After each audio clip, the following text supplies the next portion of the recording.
Hello, everyone. It's Michael Jaco with Unleashing Intuition Secrets, joined once again by Leo Zagami, best-selling author, multiple books on the Confessions of Illuminati and also the rise and fall of a Frankish monster, where he focuses on Jeffrey Epstein and the most powerful Jewish sect in the world. And when we did that show, Leo, I think that was our best performing show ever. You really, revealed some things that people didn't have any clue about, myself included. So, but now we're looking at, and I think your recent article on your website about Trump takes Venezuela, Putin will take the rest of Ukraine, and China will take Taiwan. It's kind of like the New World Order just keeps on going in a certain instance. What are your thoughts? Thanks Well, first of all, let me focus on the new year. So happy New Year to all our viewers, aside from you and Tracy, of course. And we are here with a lot of news. The year is starting very fast, filled up with some astonishing events. Well, I wrote this article because I wanted to make some clarity here about what is really going on behind the scenes. Putin didn't really satisfy Trump, but at the same time, Trump knows very well that he can't go and do the same thing he did with Maduro, with Vladimir Putin. I mean, I know in the last few hours we had Zelensky saying, oh, maybe the next dictator, indicating, implying that Putin could end up like Maduro. Maduro didn't have 5,000 or 6,000 nukes to defend him. So, I mean, it's just an illusion to even state something like that. There is, of course, a lot of theater, and I wanted to point out in the article that it's not only about the oil. Of course, the oil is very important. We have been talking about it for a long time, and it's, of course, more important than any drug, export facility from Venezuela, which at that point you should invade the whole of Bolivia, Colombia, and so on, which is still possible. I mean, Trump is kind of also indicating he will be interested in moving against Colombia or Cuba. But in the case of Colombia, let's remember that we are talking about some of the most powerful narco traffickers in the world who deal with some of the most powerful mafias in the world. I mean, for example, Colombia has an exclusive deal with the Italian 'Ndrangheta, which is one of the most fierce mafias in south of Italy, from Calabria. They have a very good deal going on also with the Albanian mafia. I don't think that these people will take it lightly if their business was taken away suddenly by an invasion of sorts or some kind of operation. However, discussing a little bit this whole topic at the beginning of a new year. As you know, I've been talking about the Sino-Russian world order for a long time now, since volume 7. I also talked about Taiwan as the next objective of this new world order. We can basically claim with absolute certainty at this point that the old world order, the one that was in place since the end of the Second World War, which was called New World Order at the time, is no longer new, of course. It's dead. There is something new which is unveiling. Oh, interesting. And so it was actually this was also stated in an article that was published on Russia Today.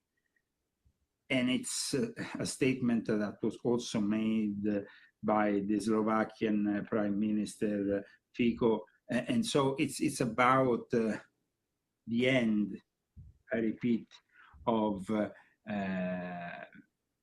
the United States of America acting as sheriffs of the world, because, of course, now they are in competition with Russia, which has even more nukes than we have, and China, which is building more and more a nuclear arsenal.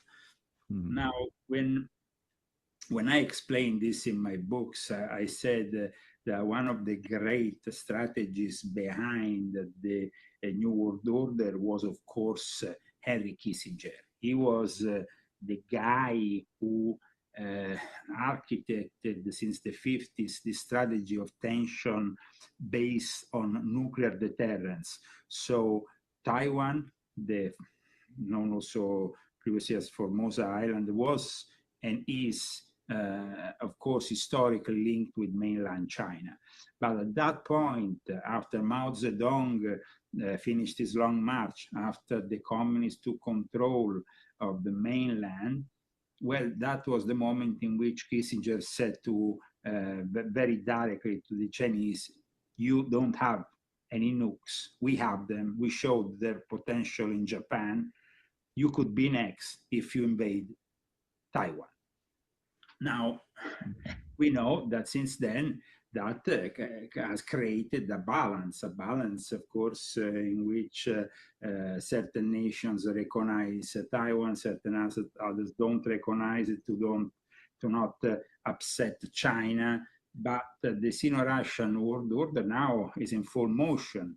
And Trump himself needs what is in Venezuela, which is not only oil. That is really only one of the, let's say, material interest. And it's part also, of course, of the Monroe Doctrine, which we will have to discuss. But what is important, and it's really not addressed by anybody at the moment, is the rare earth elements which are present on the border between Venezuela and Colombia, in a sort of no man's land ruled by guerrilla mercenaries and people who want to take from the Amazon, from one of the most important places for, of course, for nature and for the health of this planet. We have always said, that the Amazon forest is like the lung of this planet. And it's there that the rare earths are creating a lot of interest, and they're not really discussed in any way, shape, or form by the majority of media that prefers to focus instead on the oil. So there is lanthanum, cerium, neodymium, scandium, along with major reserves of lithium, titanium. And this is really what the major power players here, which is United States, China, and Russia, need to develop the next kind of economy, which is based on robotics, which is based on artificial intelligence, electric vehicles.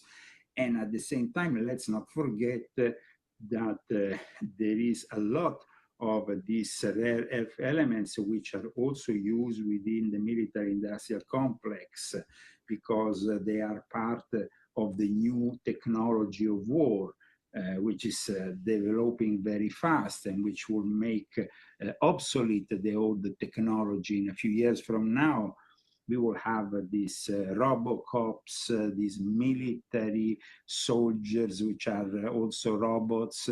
We will have, of course, technology, which is, like I said, is developing right now, but needs certain resources, and those resources can't be found easily. If you remember, one of the proposals, the main proposal from Zelensky, then accepting it, but then not really signing it, but Trump was really eager to make him, was about the rare earth in Ukraine. Yep.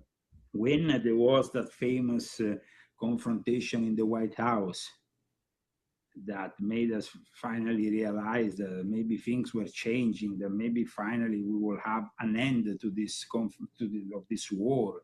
The whole thing was about recovering our money, because one of the big disappointments here that might lead in the coming month to a fracturing of the MAGA movement, America first, is that the interest of America have to come first. And that is not happening at the moment. Right. Because it's, you know, so we were supposed to recover money by getting from Ukraine that rare earth in exchange, you know, I mean, they are indebted with us, and they will repay us through those rare earth elements that we need. Right. It's not happening. It's not going to happen because... I think you're onto something because, you know, down in Venezuela, of course, they have the oil reserves, but they also have gold and silver mines that haven't really been tapped. And they have huge resources down there. So we know that silver and gold are like skyrocketing.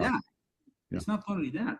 On the borders with Colombia, like I said, there is rare earth elements, and there was actually China that recently went to visit also. Because I'm looking at, that's interesting because I'm looking at headlines, and there, you know, Colombia is massing troops along the border. I wonder if it's in that area you're talking about.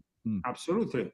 That area is actually, yes, they're amassing at the border, but that area, like I said, is no man's land. Even the Colombian Navy that has sent one of their, I mean, major representatives there to patrol the area, they have difficulty. It's a really, we have to understand here, I mean, South America, it's still a very difficult place where there is area, and it's also a very vast place. And so, like I said, most mainstream media today talks about the oil because that is what you find. If you simply Google, you know, you're going to find, oh, there is major interest. Of course, the reservoirs of Venezuela are bigger than Saudi Arabia and this and that. But nobody talks about the rare earth, which for the economy of the future, the economy of the future is essential.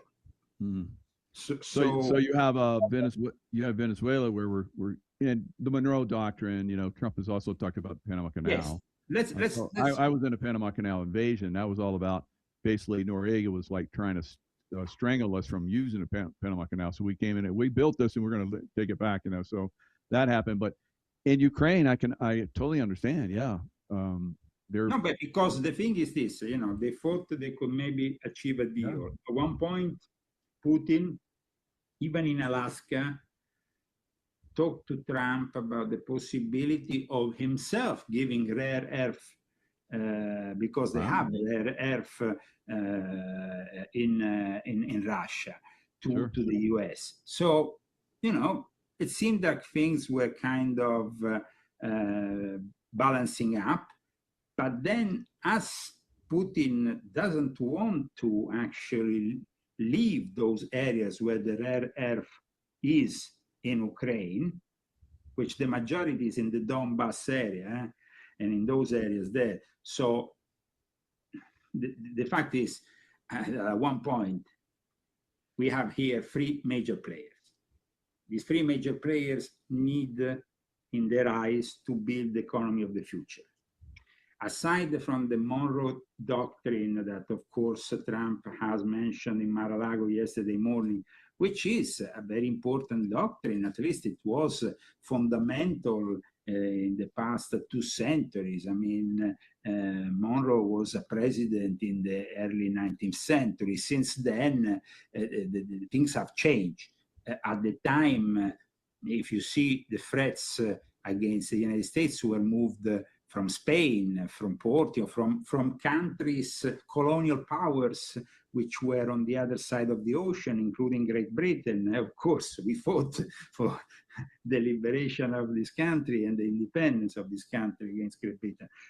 So the Monroe Doctrine was, we don't want to have any interference, not only in the United States of America, but also in the whole of Americas. So South and Central America are part of our, not a protectorate, formally speaking, but almost, let's say.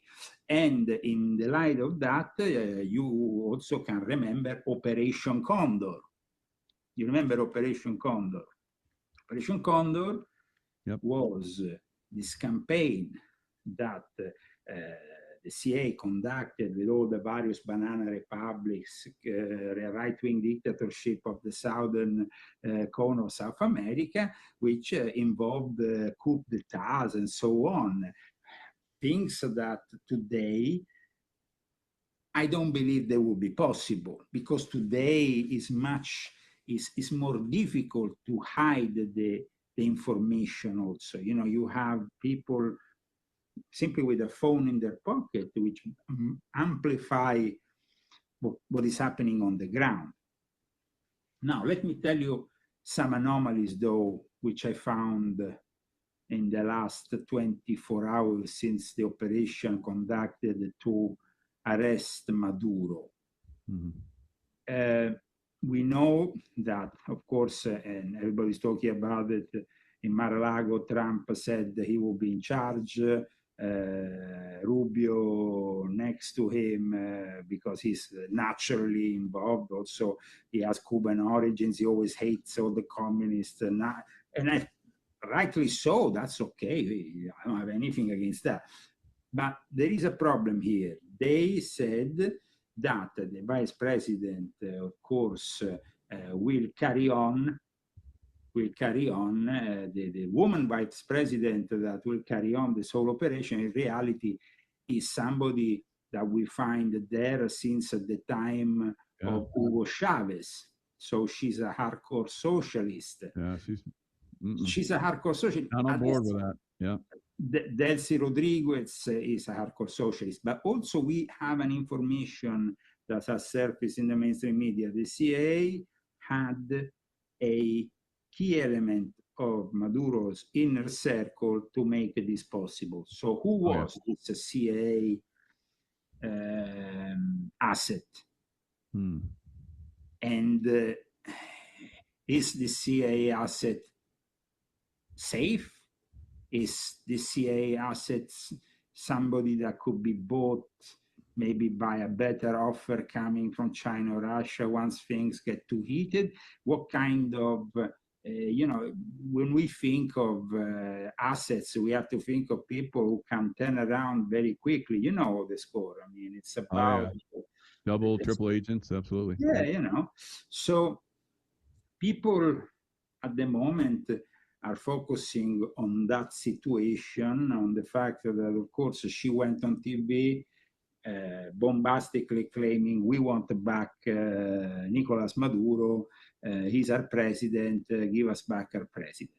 Then we have China that has intervened. Then we have Russia that has intervened. Then we have Iran that has intervened. Of course, all the allies of the BRICS, including Lula in Brazil, everybody is against what Trump has done.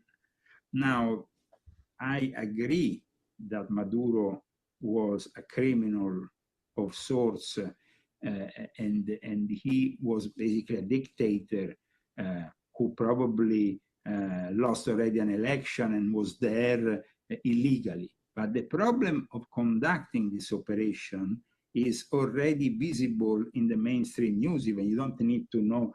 When China says, we're going to use this as a template to take over Taiwan in the last few hours.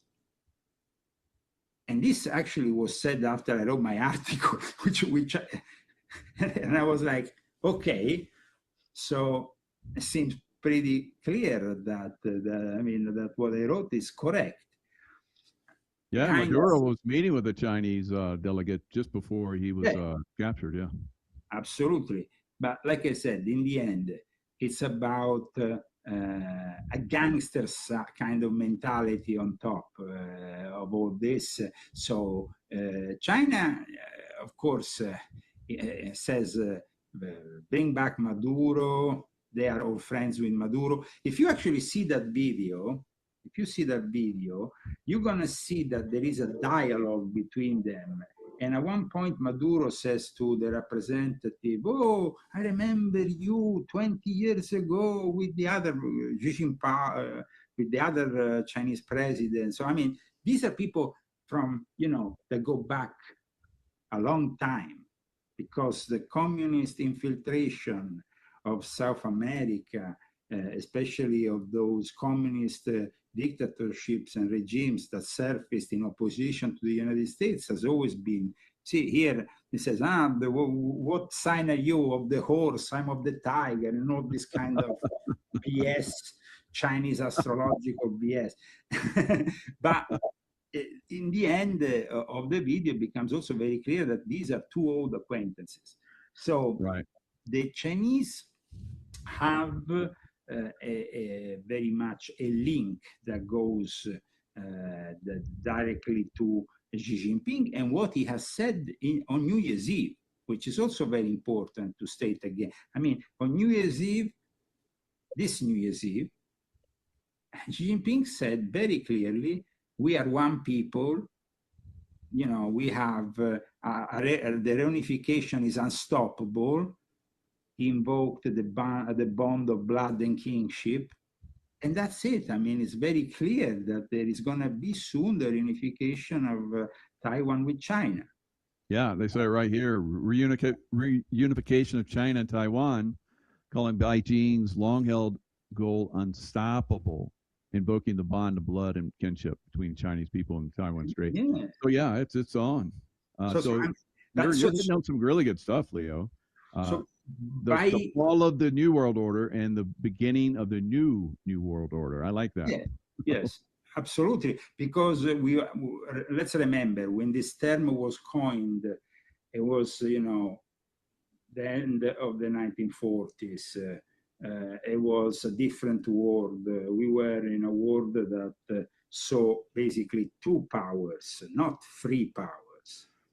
China is a problem now that in the end is a problem that was created by the Americans and by Kissinger and Nixon, because Kissinger and Nixon and George Bush Sr., who spent, George Bush Sr. was in Beijing in 1974 with Barbara Bush before becoming head of the CIA. He spent the whole year in Beijing. And then he became, of course, later on president of the United States. So here we have Kissinger, who was the guy who architected the strategy of using the nukes and the mutual deterrence strategy.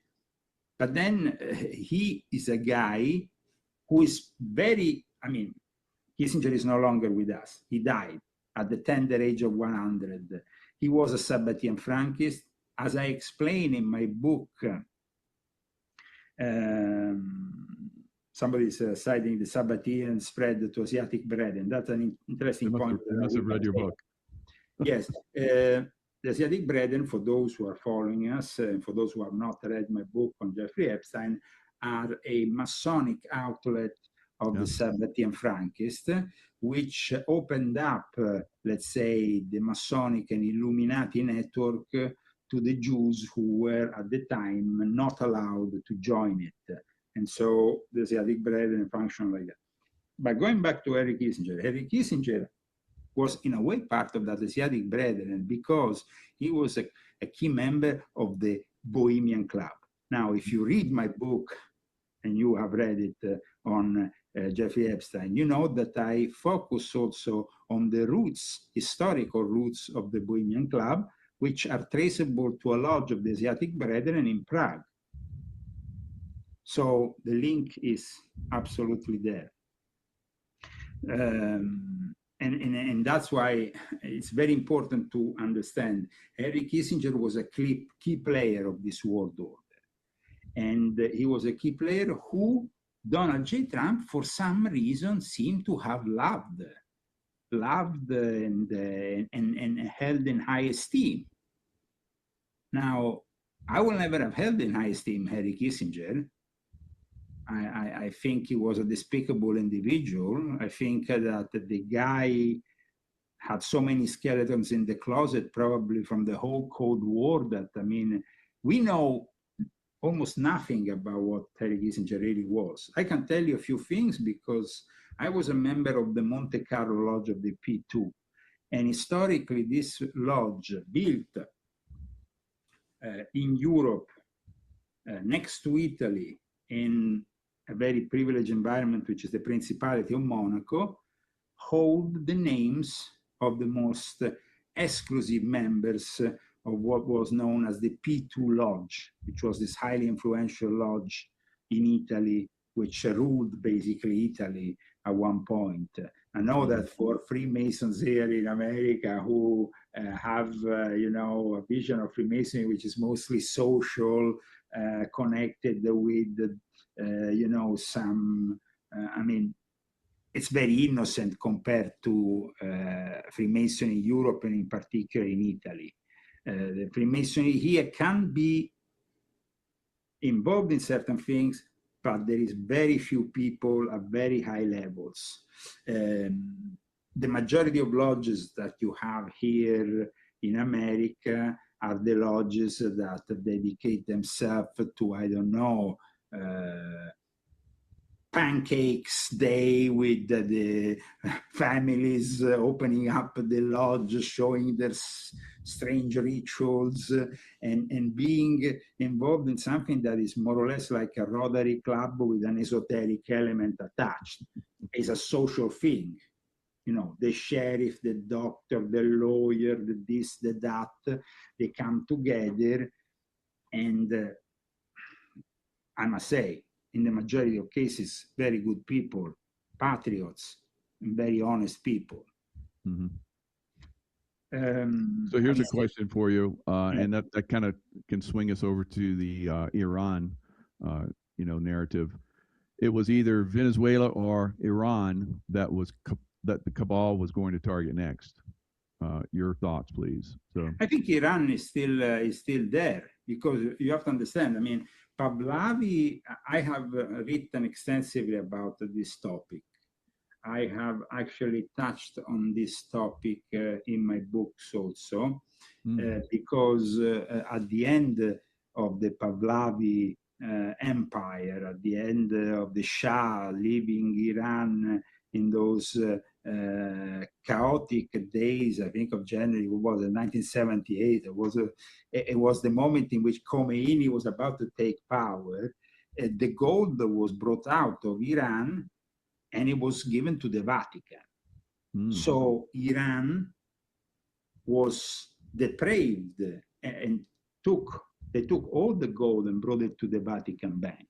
And they did it thanks to the Italian mafia and the P2 Lodge and those people connected with the state behind operations and so on. Now, Iran, yes, you're showing, of course, volume 10 of my confessions, which expands on this. It's very important. That's why I suggest people who are very much interested in knowing what is happening in Iran in reading this book, because it tells you also the history of Freemasonry in Iran, how stunning work. You know, I spent, gosh, almost half my life in the Middle East, and I thought I was pretty well informed, but you blew it out of the water with this book, and it answered a lot of questions that I had, you know, over time. So that was excellent work. We know that, you know, Iran with time became also very close to Russia, but as a reaction to what went on in the early days of a revolution that shaped a country that is very different from how Iran used to be. People might not know this, but Iran was a very modern country back in the days when the Shah was there. However, because of from the 1950s onwards, there was a first coup attempt, didn't work out. The CIA was heavily involved, the MI6 was heavily involved. And in the end, the Iranians, there was this weird alliance in the 60s, 50s, 60s, and then, of course, it manifested in the 70s, this weird alliance of Islamo-communists, a little bit like Mamdani, now, who is a Shia, in fact, Muslim mayor of New York. We know that the whole of the Western world was filled up by intellectual revolutionaries that will bring the Red Book of Mao. He's Shia? Shia, My, it's Shia. they were the worst. When I was in Iraq, they were the worst. Oh, Yeah, because we in call them Iraq, the Shittites. So, no, yeah, well, they are very hardcore, yeah, absolutely. they're hard. We spanked them a lot, though. Well, the thing is that in the end, unfortunately, they will always be close to Iran, no matter what. I mean, you can go there and brainwash them left, right, and center, bring them 100 Absolutely. McDonald's. Everywhere I went in the Middle East, it was Iranian influence that was causing the problems. Everywhere. People need to understand what Iran really is. I mean, here it's not only about Israel and the fact that Israel hates Iran. This is a war that goes back 1,000 years. And if we want, I can give you a little bit like volume 10. You know, the Shia element was the element that gave birth to the Assassins, the ones that basically traded info and made a secret alliance with the Knights Templars, who will use the Shia against the Sunni that were expanding all over the Middle East. So for a non-Muslim, it's very difficult to realize all these nuances. But the famous War of the Camels and everything that happened after the fourth caliph of the Rashidun, the initial caliphs after Muhammad, and then the fact that at one point there was the birth of the Shia. The Shia are basically recognizing Ali, the cousin of Muhammad, as a figure just as important as Muhammad. And at the same time, because Ali was married with the daughter of Muhammad, there is also this holy bloodline of the 12 Shia, who are also part of one of the many schisms that came after. Because the problem, like I stated in volume 10 of my confessions, is like Islam didn't have a Roman Empire that embraced like Christianity and made it the official religion and started to operate a regularization through councils of Nicaea, this and that, you know, so a uniformity. Instead, with Islam, I could wake up tomorrow morning and create a whole new branch simply by a new hypothesis and a new interpretation of the Quran. And so this is a difference with Christianity. So what do you think is going to happen? You think the Islamists are going to be replaced or overthrown in Iran?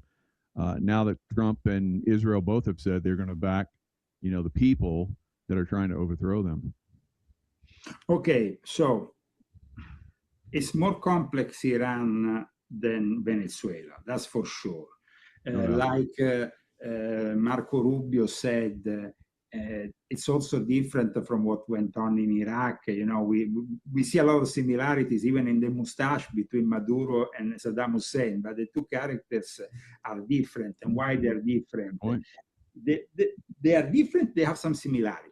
Let's not forget that actually Saddam Hussein was a member of the Ba'ath Party, which was kind of secularizing and not really religiously following this or this other version of Islam. And that was what kept together countries like Iraq first, and then Syria. Syria, al-Assad was a member, was the Ba'ath Party. And it was the Ba'ath Party which was kind of definitely had this element, this socialist element. When it comes to Iran, we saw that with, I mean, of course, everybody knows Khomeini, everybody knows how he became in 1979 the supreme leader, and how he took over the country, at least the facade of how he took over the country. Right. Because in reality, there is the interest of many foreign states that made it possible for him to go back after having brainwashed the whole of the world with his propaganda from France, because the guy was not really in Iran when things were when the revolution was taking place to establish what then became later became the Islamic Republic of Iran, he was nowhere to be seen. He was in this fancy courtyard in the peripheries of Paris with the TVs. I was a kid at the time, but I remember very clearly because we got brainwashed even in Italy. Every evening we will have, today Khomeini said this, today Khomeini said that. And this guy was talking like, he will be the next greatest thing. Right. And they were presenting him like that. Now, we know that Freemasonry and French Freemasonry is a form of Freemasonry very much involved in politics. On the contrary of English Freemasonry that at least officially doesn't take care of politics and religion, from the moment in the 1870s in which the Grand Orient of France became independent from this vision of things and they broke up, they gave always more importance to the political element, not only, and the social element, not only the esoteric within the lodges or maintaining the tradition of Freemasonry and so on. It was about more than that. In fact, in the Middle East, France was very influential with their lodges of Freemasonry. They were the ones that intervened in Egypt and in other parts, and even in Iran. Yeah, it sounds like the French and the British want to jump into the game because 12 hours ago, I'm looking at the news. British and French warplanes strike suspected ISIS weapon stockpiles in Syria. Interesting. Absolutely, absolutely. Yeah. I mean, let's not forget here that the whole of the Sykes-Picot, the agreements that were made prior to the Balfour Declaration, the Sykes-Picot Agreement, whatever, and all that, it was all about dividing the spheres of influence between France and Great Britain, because France and Great Britain, in a way, were also the two countries with the control over Freemasonry in the Middle East. Mm-hmm. Traditionally speaking, even to this day, you have two forms of Freemasonry present in Lebanon, which is the only country that officially tolerates Freemasonry in the Middle East, aside from, I guess, there is Jordan, there is Morocco, but they're a little bit more secretive. Then in the rest of the Middle East, in the last few decades, Freemasonry has been completely banned.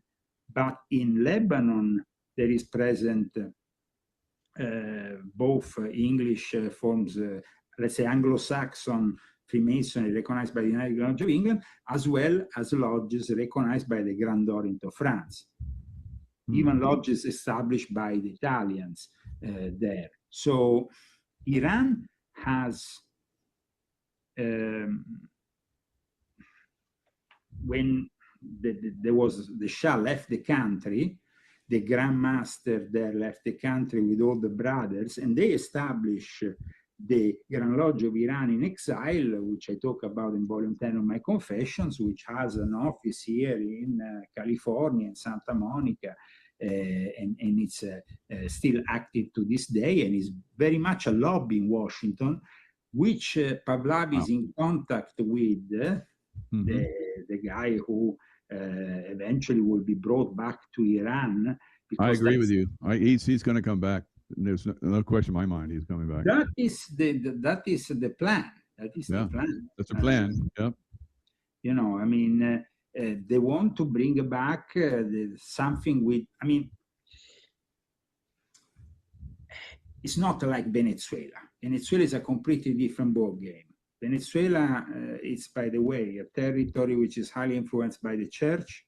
That's why the Pope has intervened in the last few hours, has stated that they wanted the sovereignty of the country back and that it has to be respected, the sovereignty of Venezuela, because, of course, they're not going to get their cut now. So, yeah, they want them back.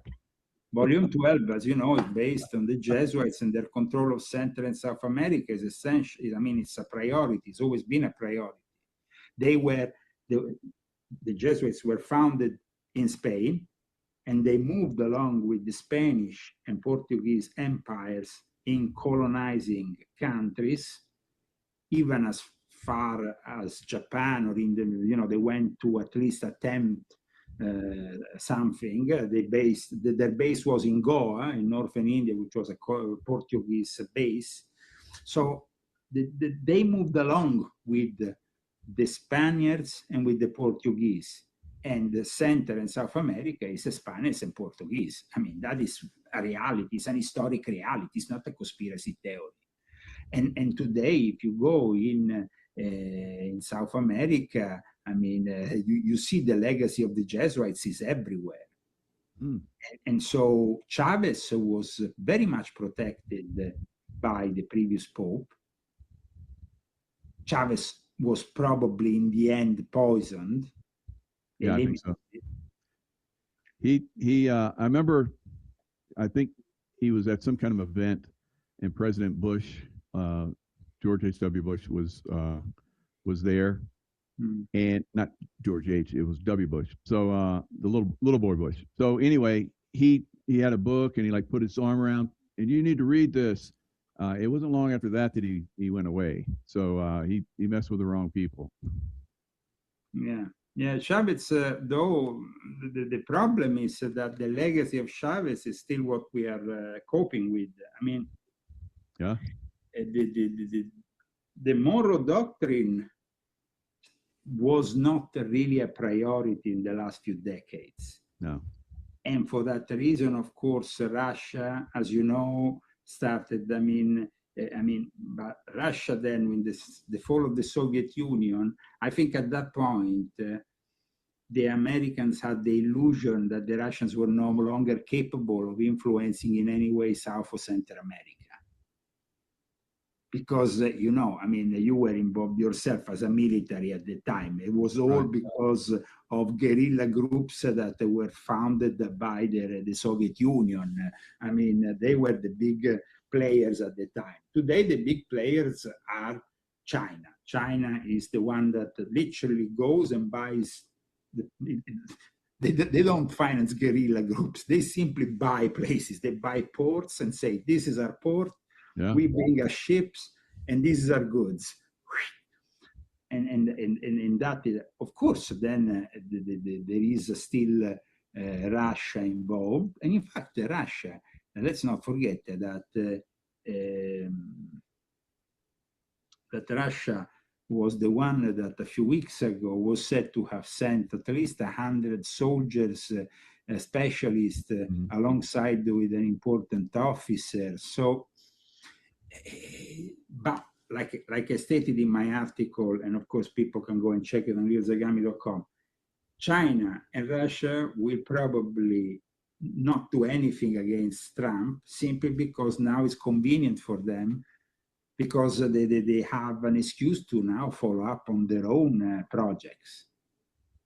I mean, they don't want to go and defend Maduro and Venezuela. They don't care about, they care about, Russia cares about Ukraine, which historically is linked to them, and China cares about Taiwan.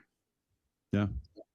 And Taiwan has also another key role in the technology of the future because of the microprocessors, because of the fact that they have really a very important role in the development of the key components for modern technology.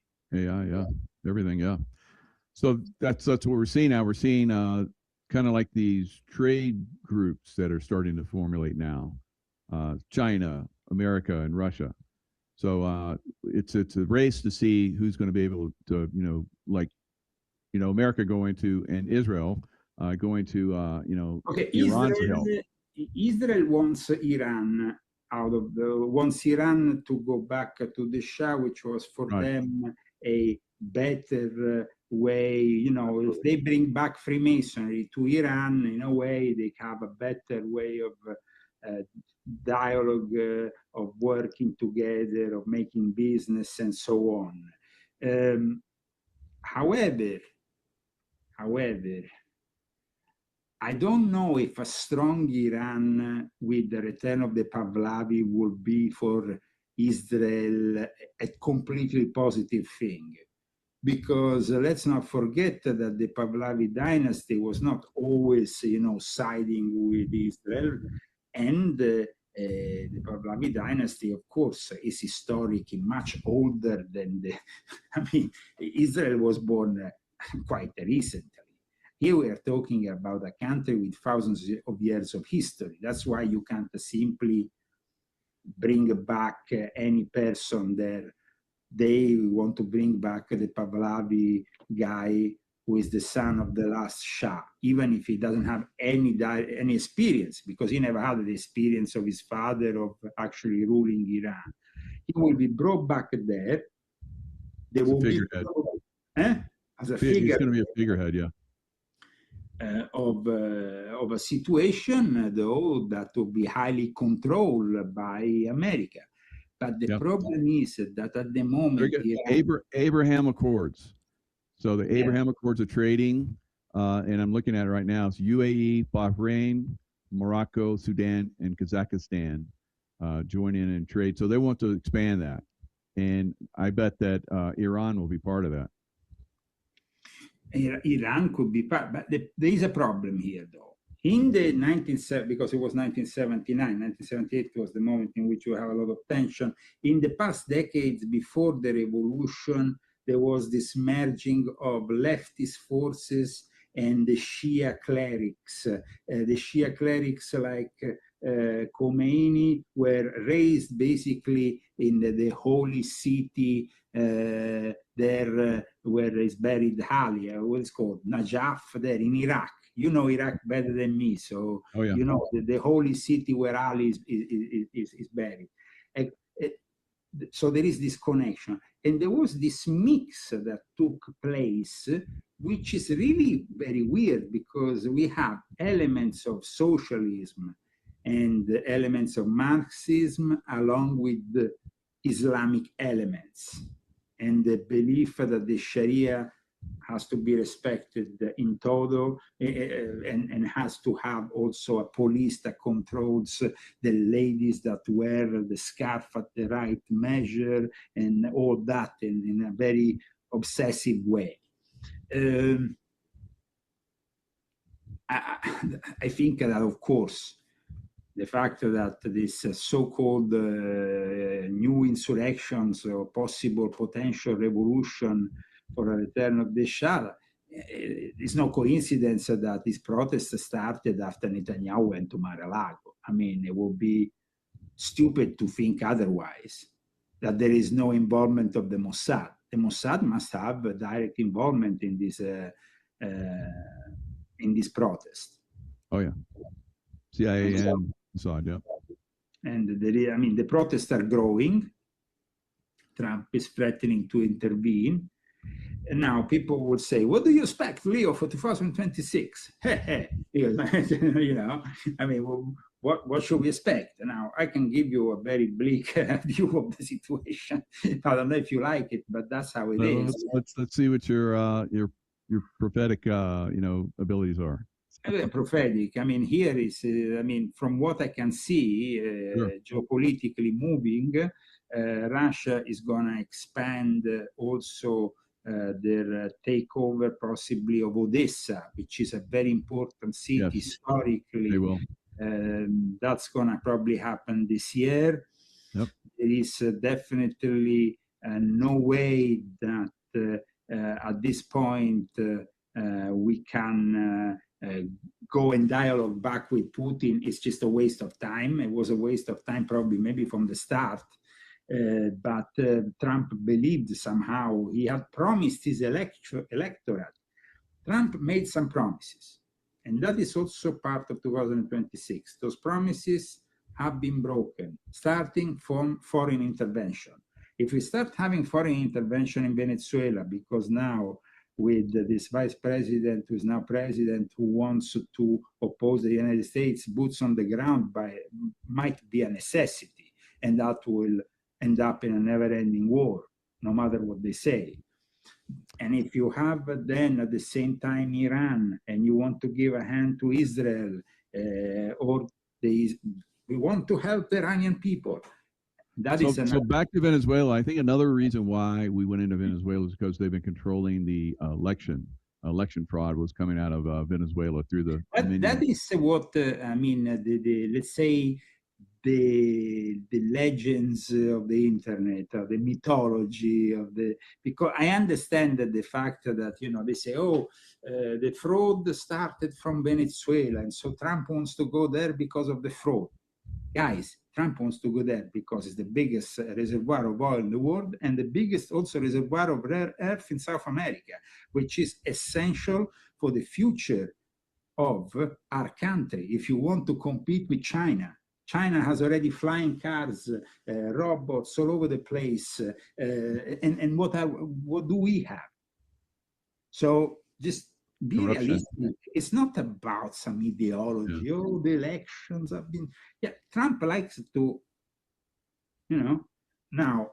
No, I agree with you. If we don't see some hammers coming down on all the knuckleheads here, the corruption and we're seeing it, Wisconsin and all that kind of stuff. We don't see some hammers really coming down across the United States. Yeah, he's definitely. Okay. If nothing happens.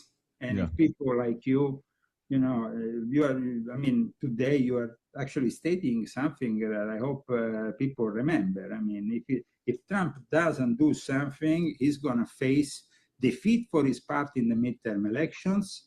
He's going to lose control of both probably of the House and the House of Representatives. At that point, Trump would become a lame duck president because they're going to impeach him, they're going to involve him in all kinds of things, and it's going to be a massive distraction from the real problems of the American people who have not been solved in the meantime.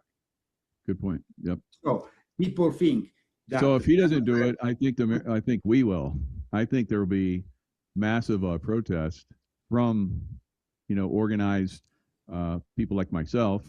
No, but I tell you, Michael, I think that MAGA,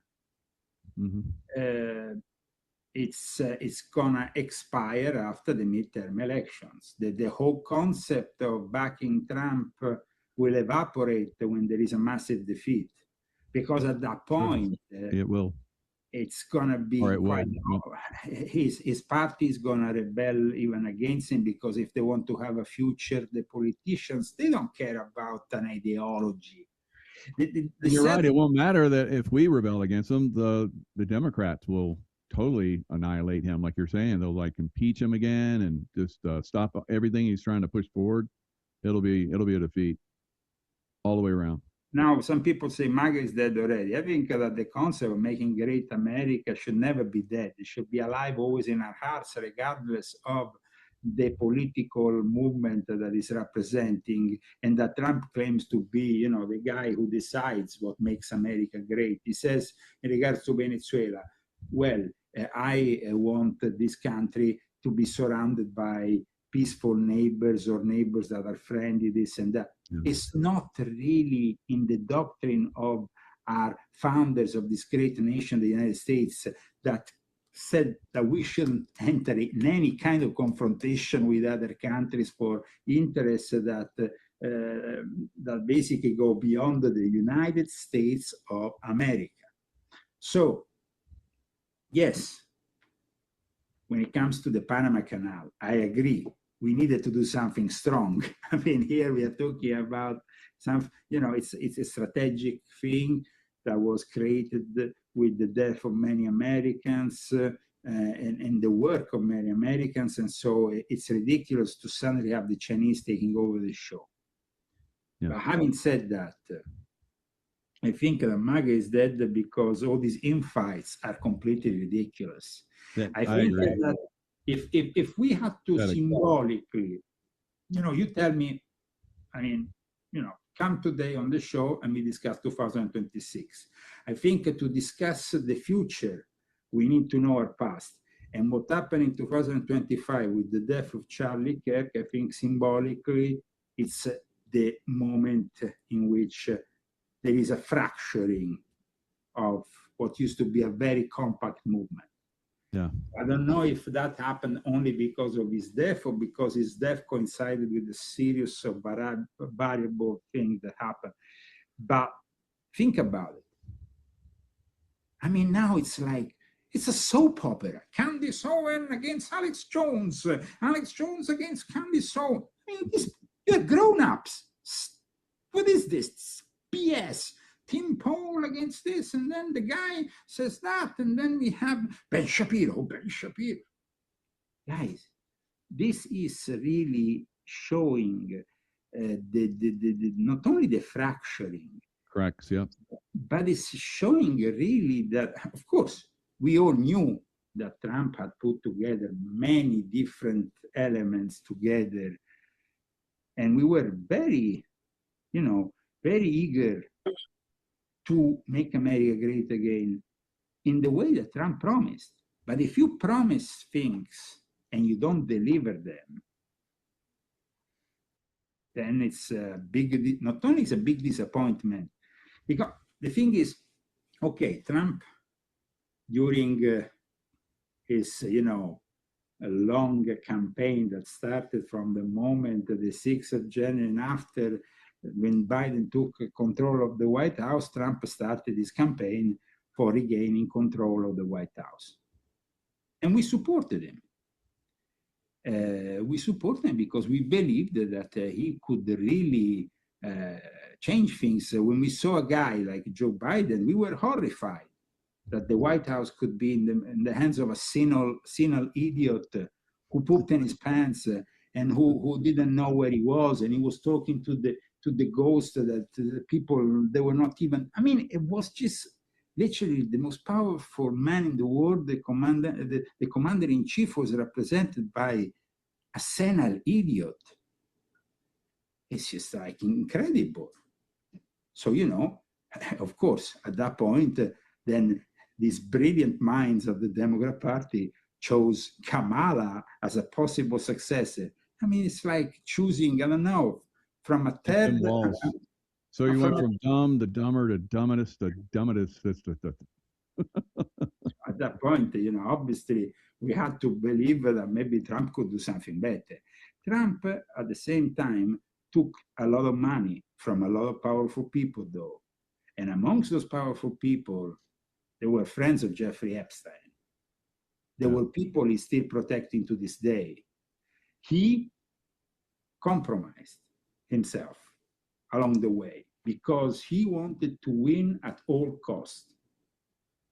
And so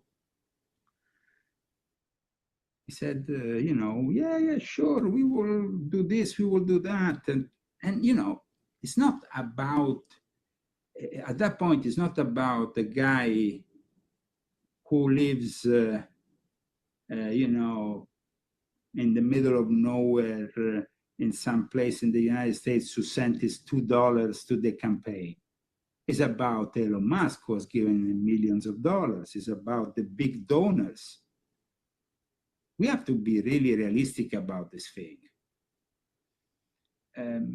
Even when you see the way that Trump has nominated the whole diplomatic corps, aside from Kimberly, whatever, the ex-girlfriend of the son, okay, whatever. Because they said, okay, let's give her a place where in Athens, okay, let's get out the... get her out of here, yeah. Yeah, okay.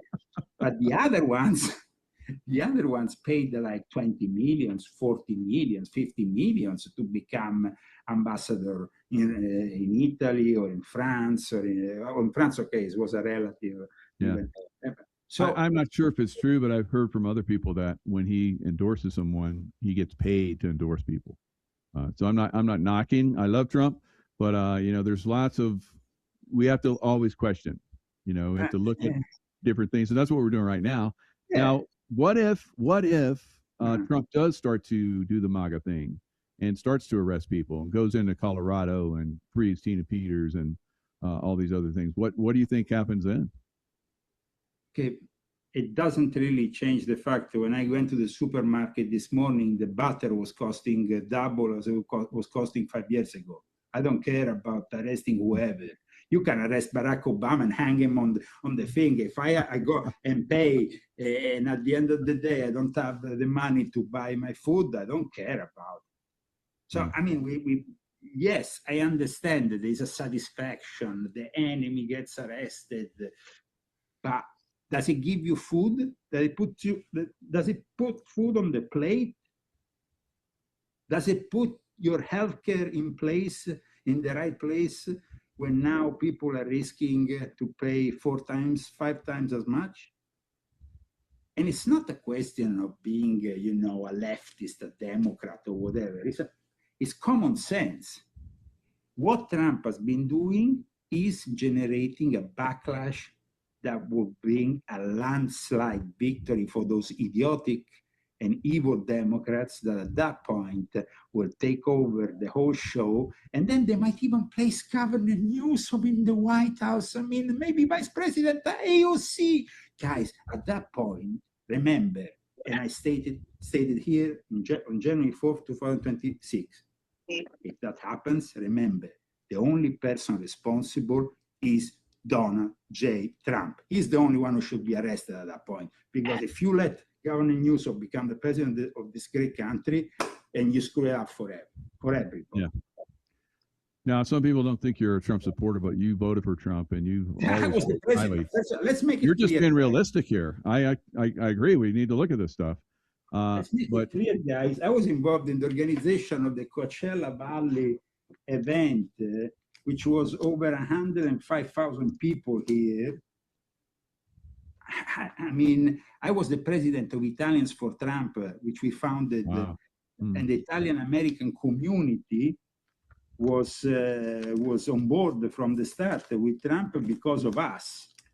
I mean, people, you know, I was given passes and stuff, you know, and I could do things like, you know, go to in the backstage and everything, and we had a great time. And what really shocks me is when people say that, because guys, if you think that somebody like me, who worked for Operation Gladio, stayed behind against the communists, risking my life behind the scenes, getting tortured in Europe, having to flee Europe and Italy because of my war against these people. Why I don't like Trump? Very obvious why I don't like Trump now. He even supports a joke like Prime Minister Meloni, who is a fake conservative and a fake right-winger. You want to change something in Europe. Trump says he wants to change, oh, there is censorship in Europe. And then I wrote a letter to the ambassador in Rome. I asked him for help because my case is a serious case that has to do with freedom of speech. For the books I wrote, they brought me in front of a tribunal. They wanted to take my life away and my livelihood. He has done nothing because he's some rich guy from Texas who Trump has put there, and he doesn't care about the real Zagami or the freedom of speech. He doesn't care about having problem with the Republic of Italy, which is the most corrupt republic in Europe, connected with Freemasonry, the mafia, and the worst scumbags. And I can tell you everything about it if you want, but I mean, we don't have time. The weapons that go to the Middle East pass through Gioia Tauro. Gioia Tauro is in Calabria. It's the 'Ndrangheta mafia, together with the CIA and others, that then gets the weapons there. And sometimes we have also intervention by the Chinese intelligence. Yeah, yeah. So, I did a show yesterday morning, and you know, I saw on the show Chinese intelligence basically taking pictures of my guest, and he pointed it out, of course, that and he was in Italy doing the show, and so there is definitely Chinese influence there. Who was a guest on your show? Wino Saban. Okay, and he was in Italy, yeah? He'd been in Italy probably for about, I don't know, maybe 5-7 days, maybe about a week. I did a couple shows with him while he was in Italy, but yeah, the one yesterday morning. Well, it's not a surprise. Not a surprise. I mean, Chinese intelligence is all over the place. In Italy, they even have police bases that torture Chinese that go out of place. They keep their control. You remember the famous Chinese police stations that were also found, by the way, here in America at one point. They exist all over Europe, and they exist also in Italy. So, I mean, nobody does anything against them because the Chinese, you know, they imagine this. I tell you one thing: the Chinese have bought already part of the Italian national debt. My brother, who works, he's a civil servant and works for IMSS, which is the one that gives the pensions to the military and everybody else, said that the other day there were 30 Chinese that went all the way to the top floor where the directors are. 30 Chinese. Wow. They have bought already their influence, and America is not doing anything to stop them. So, I mean, the thing is this, okay, you want to go back to the real estate. I mean, I was I was brought up with my grandfather dying against the communists. He was a senator. He was beaten up to death once by the communists. I had people in my family who had to flee Russia before the Bolsheviks took over the show. I mean, I have direct involvement with this whole scenario, and it's not because I simply go on the internet and I dislike the left. I hate the left. From the moment I was born, I saw them, the way they were operating against me and my family, against people who had the same beliefs. So the problem, and of course, they're controlling the Italian leather industry. They have their base in Prato, near Florence. The Chinese triads, in reality, depend from Chinese Freemasonry, the Hong Ha. And the Hong men, they have 6 million adherents around the world, and they control.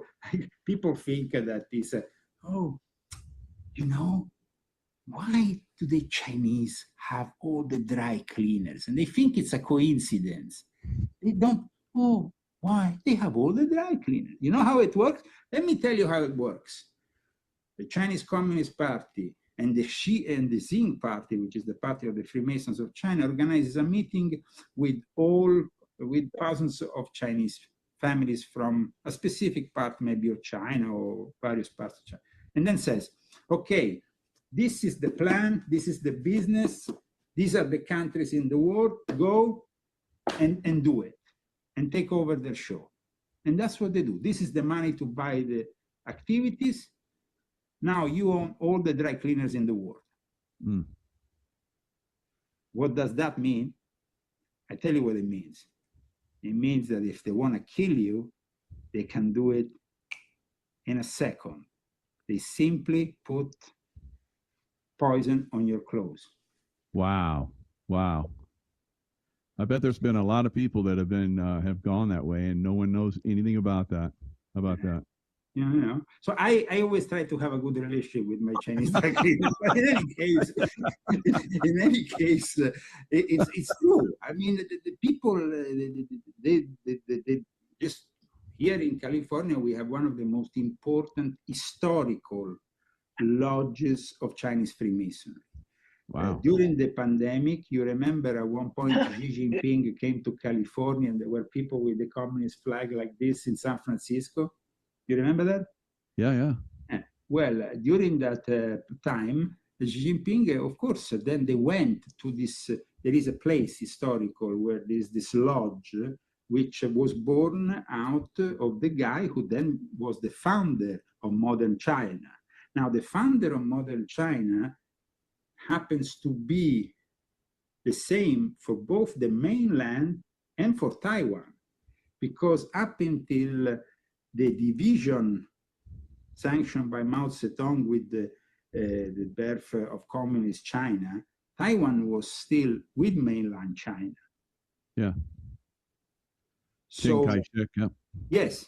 So, and then there was all the money that was given to Chiang Kai-shek and all those people to back this whole thing. Wow. Interesting. So there is, actually still some of these hypothetical money hold in secret places and stuff.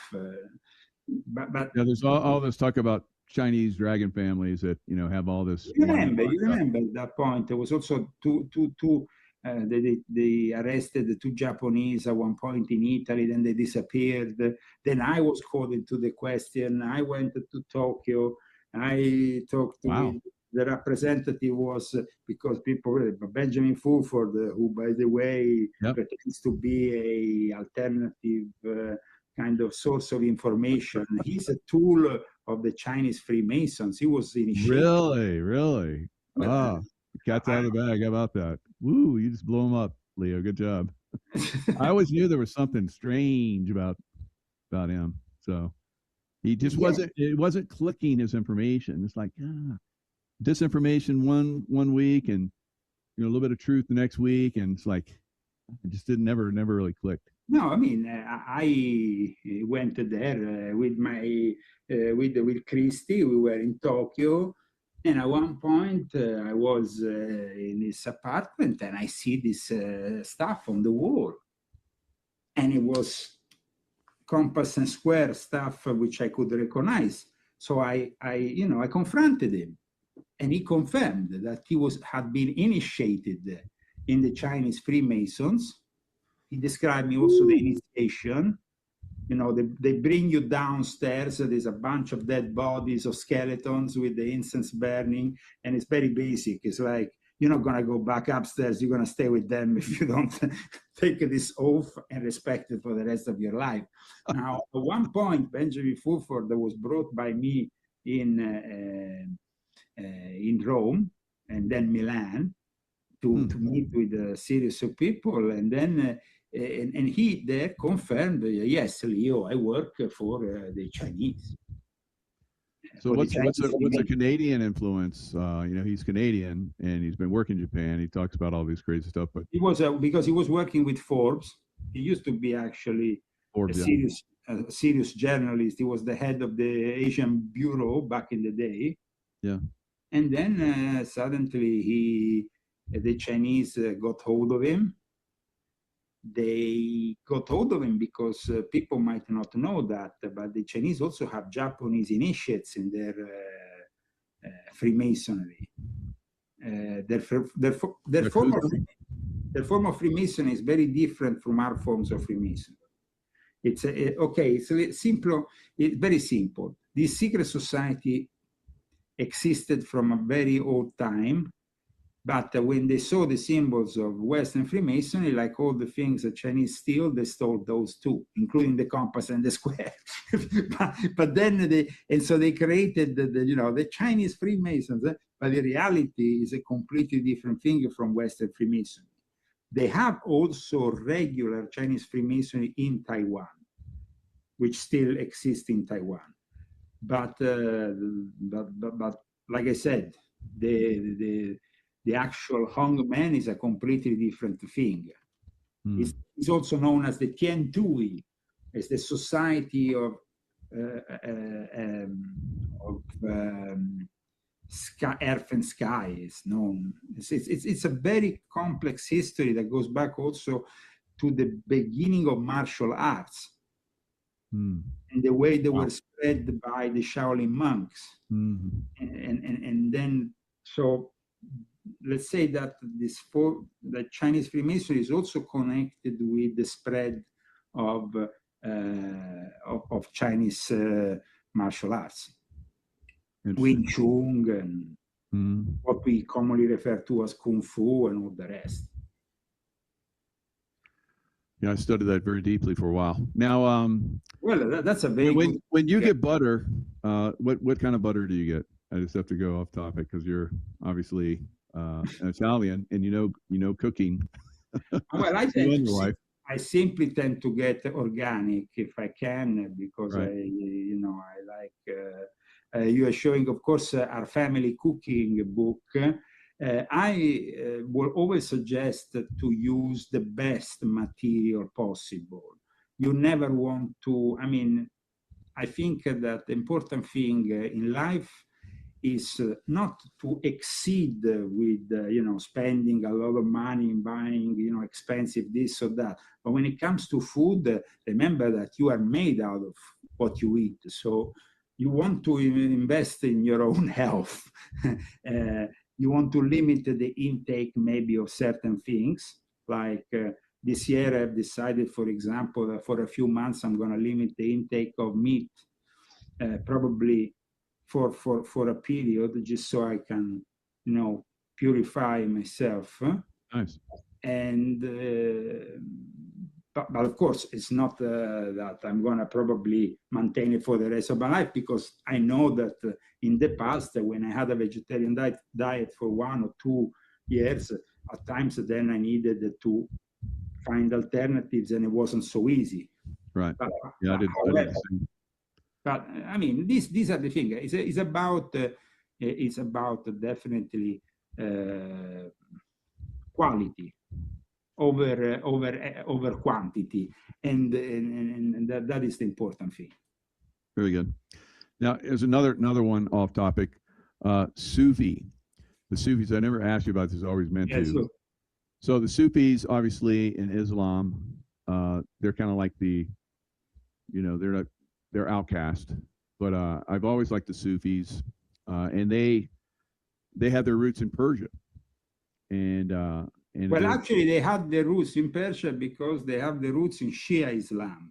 They then later on developed also in Sunni Islam, but they initially developed in Shia Islam because Shia was a minority, because Shia at times had to be secretive about their practices. That's what facilitated the birth of the first confraternities of Sufis within the Shia Islam. Yeah. So I mean, I love the Sufism.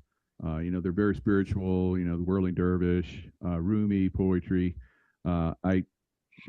When my book, The Intuitive Warrior, came out, the Sufis in France invited me over to talk about the book, but the rest of the Muslims did not like it, so they ostracized me. But I spoke to the Sufis. But yeah, they're pretty impressive group. Okay, I think. Let's say this: that the Sufis can be many things. There is many kind of Sufism, like there is many kinds maybe of Freemasonry at this point. Sure.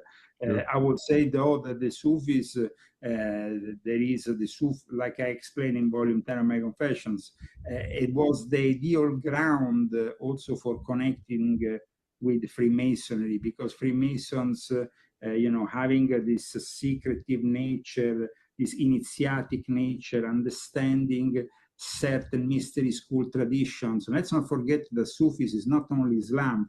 Often they blend elements of Gnosticism, elements that come from Hermeticism, that come from other traditions. So they're not only strictly Islamic in their interpretation. They're very open-minded. And that's why I think that they became, but then there were also, of course, those Sufis that became corrupted by the fact that, the Freemasons maybe offered them to not only perfectionate themselves or follow the whatever mystery school tradition they were following, but they became involved in geopolitics, in uprisings. So Sufis became corruptible in certain countries, unfortunately.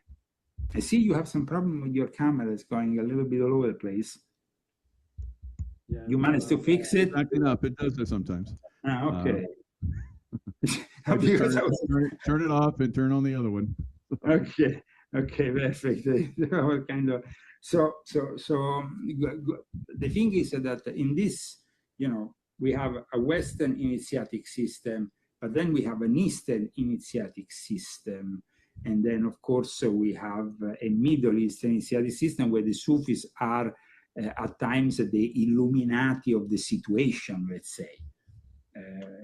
They have, not in the negative necessarily sense, sometimes though in the negative also, because like I said, in some countries they became involved both with the English or the French, and they became involved in uprisings, they became involved with things that they don't really pertain to their practice.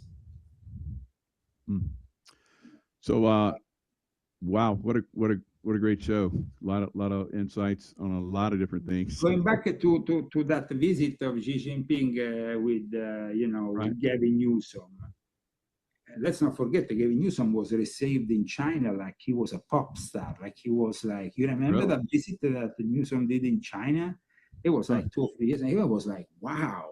He was received. So you can imagine Newsom in the White House. China would be like, wow, we made it finally. And that's why they're pushing Newsom. But of course, but there is a connection. Good point. San Francisco is the place where the very start of the Republic of China was put together, and it's actually one. Let's not forget one of the oldest communities. The Chinese community here in America is very influential, but the connections that the Chinese Freemasons in San Francisco have with the Democratic Party, you should check them out. They are pretty shocking. And they led to some, even to some scandals and stuff. Sure, yeah. So I think that people need to understand that when you have as next governor possible here in California, Mr. Fartman, Swalwell. You remember Swalwell? Yeah. The guy who had Fang Fang. Yeah. Fang Fang. She was a known Chinese intel operative, and yet he's still good to go. And he was in intel at the time. Yeah. That should have been a red flag. And he's going to become probably the new governor of California. Oh, you think he's going to do it? Okay. Swalwell? We hope, Swalwell? Of course. Well, we hope that he doesn't manage. But, I mean, he has the backing of the young men, the Tiandui, the Heaven on Earth Society. He has the backing, of course, of all these people, very influential people here in California. The Jesuits, the people who control California, the Jesuits and the Chinese Freemasons. Yeah. Also, remember Dianne Feinstein? Her butler or driver or whatever. And of course, also a Chinese intel guy. Absolutely. Yeah. California is riddled with Chinese influence. How about that? Wow, you really brought that to light. Good job. And I mean, there is actually, there was this guy. Let me see if I can remember the name. It was a Chinese mafia guy who then at one point, he's involved with the Democratic Party at very high level. Raymond Shrimp Boy Cho. Have you ever heard of him? Okay, Raymond Shrimp Boy Cho, at one point, he went and did also these documentaries and things like he had redeemed himself. He was clean. This guy is one of the worst thugs of the Chinese mafia and the Chinese Freemasons. He's an Hong Kong-born, convicted felon who led San Francisco Chinatown and controlled it in a way like no other. He was the dragon head of the Qigong tomb, which was the maximum expression of the Tiandui there. And then him, Raymond Shrimp Boy Chow, was connected to this, let's see if I can find, to this Democratic guy. Let me see if I can find. This is I show you on your, you can put them on the thing. Because these are friends of Nancy Pelosi. I mean, this is the kind of guys, you know. Shrimp Boy. Shrimp Boy, very, very powerful guy. And in fact, watch here. Cho, along with 20 other defendants, former California State Senator Leland Yee, this guy, Democrat guy. Wow. Democrat. And he was the second highest ranking Democrat of the California State Assembly. And he was involved with the Tong, This is the headquarters, and this is where the founder of modern China was living when he was in San Francisco. See? Wow. So, I mean, it's not like we're making up here conspiracy theories. These are conspiracy facts. So at least you can go and check them out. Of so, course, I mean, they got it covered on both ends, because there's a Chi-An who's on the Republican side running for governor. yeah. So let me pull him up. So so I've been to some of these, where they all talk, and he was there. And Sun Yat-sen, watch. And he's a priest. Wow, that makes it even more sick than ever. Eh? Oh no! Here he is in South Korea. I'm sorry. So. Oh, no, he's from South Korea. Yeah. No, but check out what I'm showing. I'm going to show you something now. We said that was the place. I don't want to pick on the South Koreans, but yeah, no, he's an Oriental guy. Okay, so this place is very important. Like I said, historically in San Francisco, it's like when Xi Jinping goes to San Francisco, it's almost like going to Mecca for him, because the Chi Kuntung are the most recognized for the political support of Sun Yat-sen. And Sun Yat-sen is the Chinese physician, revolutionary, statesman, and political philosopher who founded the Republic of China. And his first political party, the Kuomintang, that then was preceded, of course, the Long March of Mao Zedong. And he was, here we're talking about the history. You understand, it's quite incredible that the history of China passed through California and San Francisco. That's crazy. No wonder there's such influence, Chinese influence. Wow.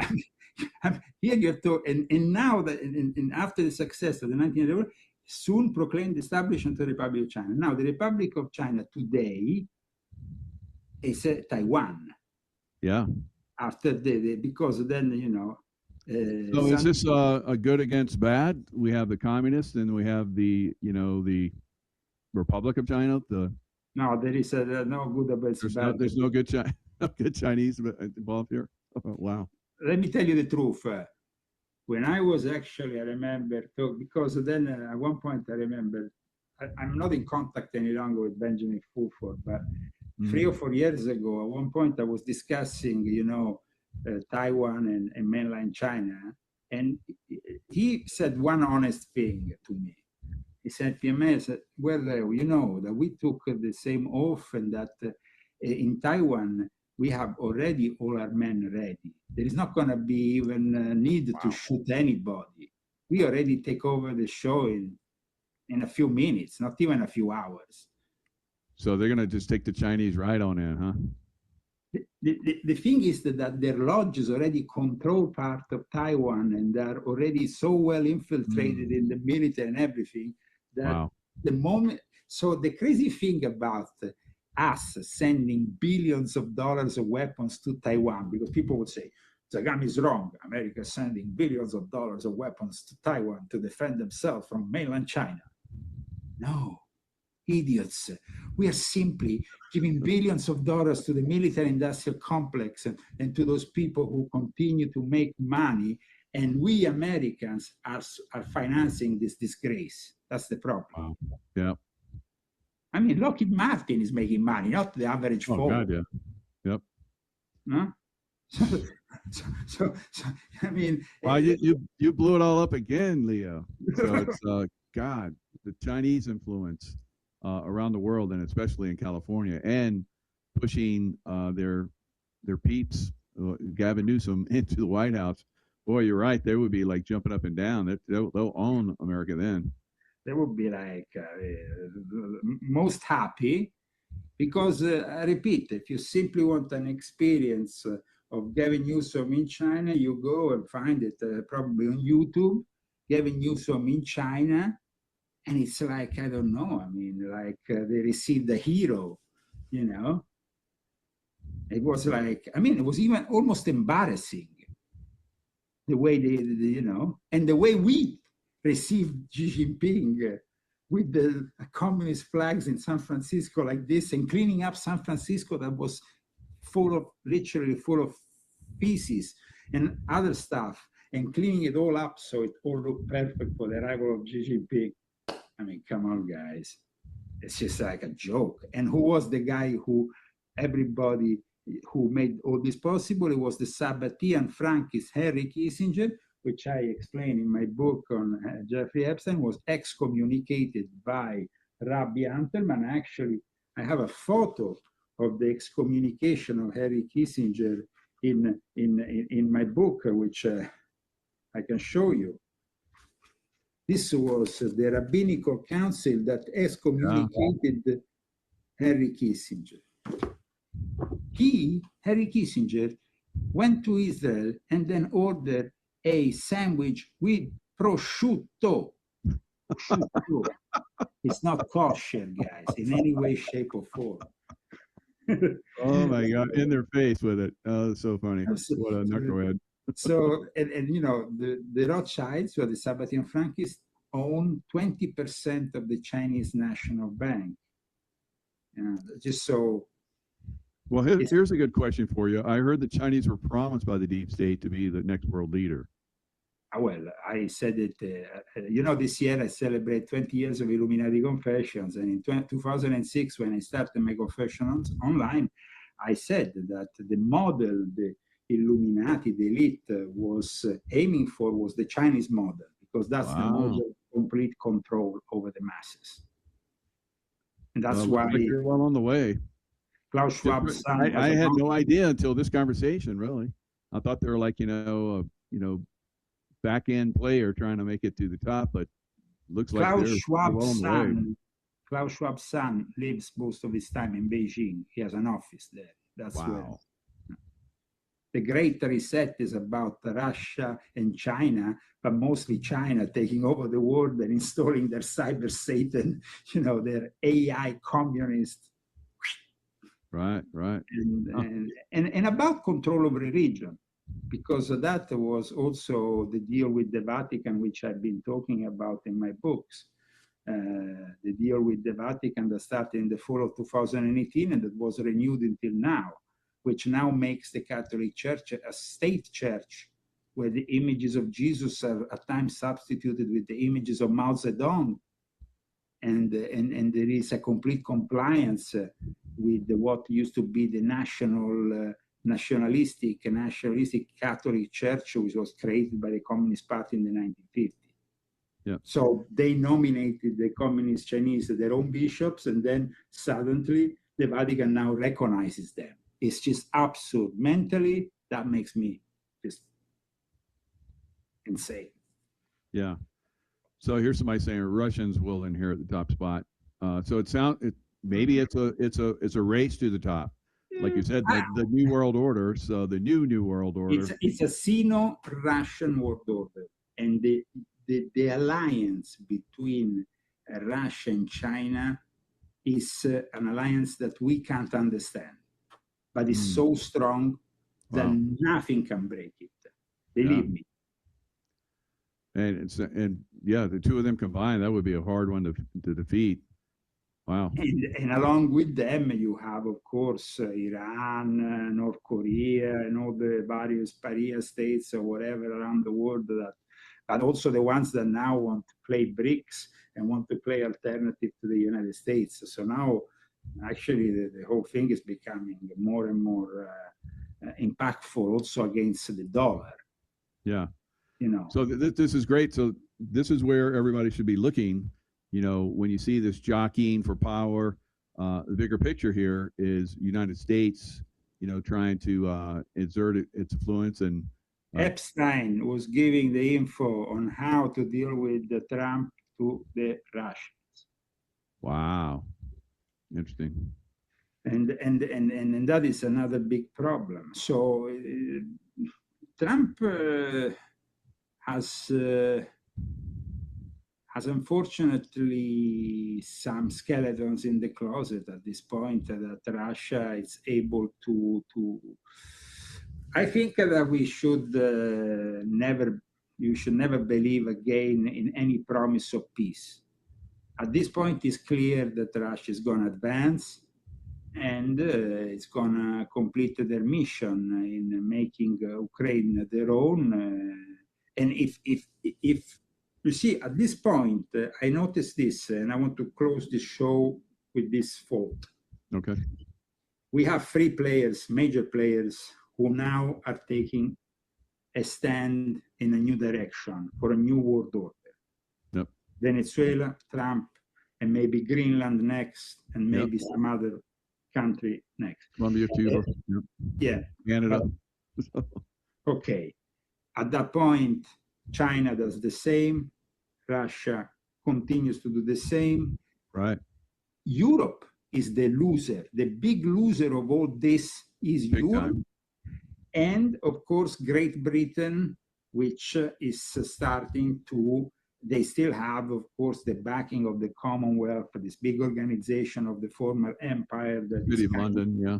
But a lot of those countries are starting to jump on board with China, the new Silk Road, and so it's eroding slowly. That influence is eroding. And in fact, yes, it's true that the main reason is for Prince Andrew to become now Andrew Mountbatten Windsor and no longer Prince is Epstein. But in reality, he was also facing an even bigger scandal because of his deals with the Chinese. Wow, how about that? And that was surfacing in the last few months before he gave up on the title. There was a lot of pressure because that is another. Let's not forget that Hong Kong was British and then given back to, and that was a very big. And Queen Victoria making the Chinese, the Boer Wars or whatever, making them, buy opium with silver, taking their silver. So it's a silver thing again. I think, who controls the most silver going forward is going to be very, very in the right spot too. So China and Russia want to take stop their silver shipments. Russia stopped their silver shipments, yeah. They are building a nuclear site on the moon for that. They don't care about anymore the silver here on Earth. For real. They're gonna you're right, yeah. China and Russia are gonna colonize the moon before America, unfortunately. And they are taking, the silver that you mentioned here on Earth. In the end, this is a small planet with small, limited resources. There is a lot of other resources in space. Yeah. And that's why they want to build this nuclear reactor on the moon soon. Wow. So you go harvest all that stuff and there's all kinds of stuff out in the, so somebody says, don't be naive. Europe will win. Listen, guys, trust me. There is no longer going to be a European Pope. And that is a sign of the times, simply because Europe is really irrelevant. Germany was relevant for the last few decades simply because Angela Merkel made a deal taking the fossil fuels from Russia and being able to still carry on the big factories. But now Germany is in full decline. And once you have the decline of Germany, the rest of Europe is going down. And it's very cheap to buy, and China is arriving and buying. So it's, I think that it's pretty clear that Europe is the place that will be squeezed out of these three big players, and then of course, America, China, and Russia can decide what to do with this continent and what is left over of this continent. Let's not forget that this continent now is suffering a mass influx of Islamic, people that are transforming the very essence of Europe. And because they're not making any more children, there is no new children in Italy. There's no new children in Germany. So that's why they brought in all the illegal aliens, to keep the population up. The only ones making children are those.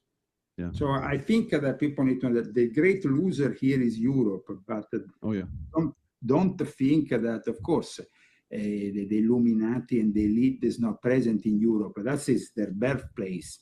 But I can tell you from my personal experience, I know how it is. Every single aristocrat or person who is investing money today has invested in China, has invested away from Europe. So they don't care anymore, really, about the inevitable decline of it. So for 2026, we will see more European decline, more expansion of the war in Ukraine, and probably this war, if it starts with boots on the ground in Venezuela, will become the biggest problem for the future of MAGA, or what is left of it. And of course, this year will be also the year in which, with the midterm elections, there will be sanction, maybe the end of this whole movement, the way we knew it. Could be. Yep. We'll have to keep an eye on Sorry, it. I wasn't so positive about our future, but I had to be realistic.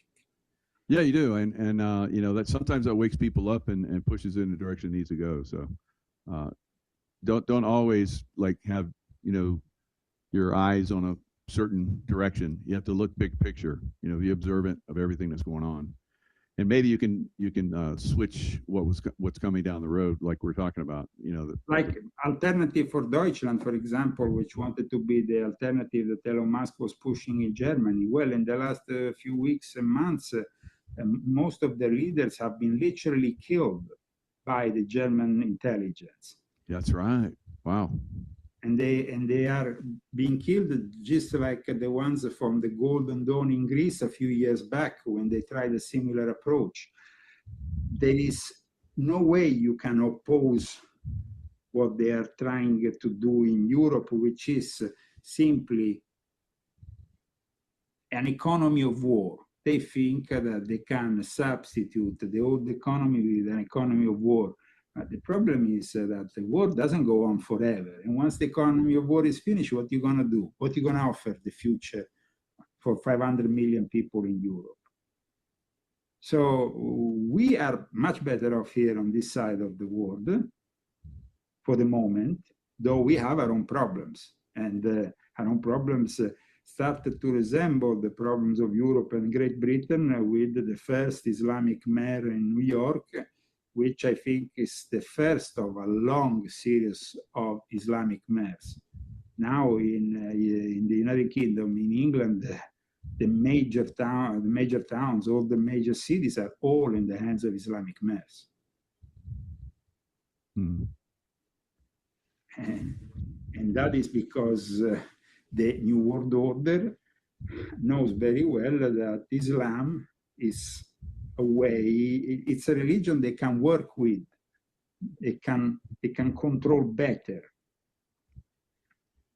Yeah, you've said that in the past, and that's a good point. So yeah, there's probably going to be a continual push for Islam throughout the world. Here in America, they're pushing Islam in here really big. Islam, and then this strange mix, which is Islamo-communism, Islamo-socialism, because you know it's just like Mamdani. Mamdani, yeah. And, you know, that is really what it's all about. But then Somalians and yeah, so it's crazy. Well, I hope you know that this country will be able to resist, and I'm sure it will, because, like you said earlier, a lot of people will at one point simply decide to oppose all this, and I hope they will still be able to do it until though there will be a RoboCop on the street, a robo-soldier on the street, and those. It's very difficult to oppose those kind of things. Oh, no. I saw a video the other day of a robot who gave a kick in the nuts to a guy who was fighting with him. Simply, you know, he aimed for the nutsack, and the guy went down like. Oh yeah, yeah, instant. And they do, you know, even the Elon Musk robots do already martial arts and stuff. But imagine a robot giving you a knock. That is like, that's metal. So that is the problem here. 2030, and what I always said in my books, volume 6.66, volume 7, volume 9, the rise of cyber Satan. Because ultimately, regardless of China taking control of that technology, which they already have, and they are doing, the fact is that cyber Satan is something that really aims for the transformation of mankind. So there is going to be those who reject all this, but then we're going to have to get hold of a place, of an island, of a place of independence where we raise big walls and we fight these people. We don't let their drones in. We don't let their technology in. How you see that, Michael? Yeah, I mean, that's going to be, we have a lot on our plate. It's like, but we have to start making progress, I think, like you're talking about, MAGA here at home. And if that doesn't start to roll, then I think that not by the end of this year, me and you will have a chat. We will finally, realize where we are. Yep. And at that point, we will say, okay, screw Washington. Or it's time to, invest in something that's going to happen here in America, or it's time to leave, one or the other. I simply want to drain the swamp, and the swamp is still there, and Trump is actually having a yacht on the swamp and inviting everybody to party with him. And then it's going to get off and sink it like the Titanic. I don't know. Well, I hope we can sink this yacht, but the swamp is there. It's alive and kicking in Washington, D.C., and everybody who goes to Washington disappoints us. Yeah. I don't know. It's just, what is it? The air they breathe? In the meantime, you can read my latest article and learn what is happening with at a geopolitical level, how the three big gangsters are dividing the world. Yep. I mean, it's okay. Brilliant work. Yep. Brilliant conversation, and we definitely appreciate you. Thank you so much, Michael.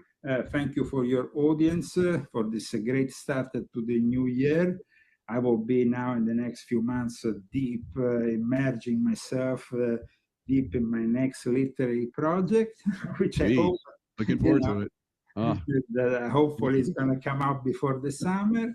And I'm not going to tell you what it's about. Stop secret. Stop secret. But it's going to be right. Good job. But it's going to be every one of your books that comes out becomes a bestseller. So. And in the meantime, I'm carrying on a celebration of my 20 years of Illuminati Confessions. I'm kind of like weekly discussing them because it's been an experience, for 20 years. 20 years ago, it was a very different world. For a lot of people, it's unimaginable, even to think that we were discussing this subject 20 years ago. But we were. And people should have waken up by now. But unfortunately, that's not the case. That's why we are still in these conditions. But that's people amazing. Like, me, David Icke, Alice Jones, and many others, Jordan Maxwell, and of course also you and others have made the world a better place in a way. And I hope we will continue to do so.